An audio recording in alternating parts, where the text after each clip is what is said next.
Atëherë në atë kohë, kryetar bashkie deklaronte se jetonte në dhomën e lënë poshtë nga vllai i tij, që ishte emigrant në Amerikë.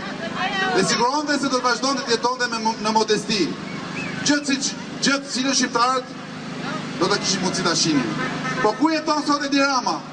Jeton në sarajet e tij në Surrel. Ky modesti, që do bënte një jetë modeste.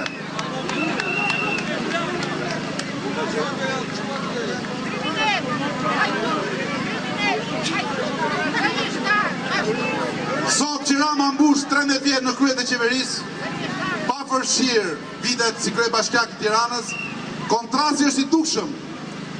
Ai sot jeton në sarajet e tij në Surrel, që nuk dihet se sa ka kushtuar dhe nga kush është financuar.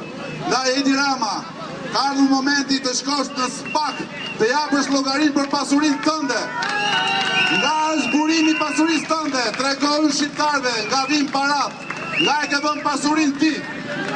Nda një arsye më shumë për kërkuar dorëheqjen tënde, sot të gjithë Shqipëria, gjithë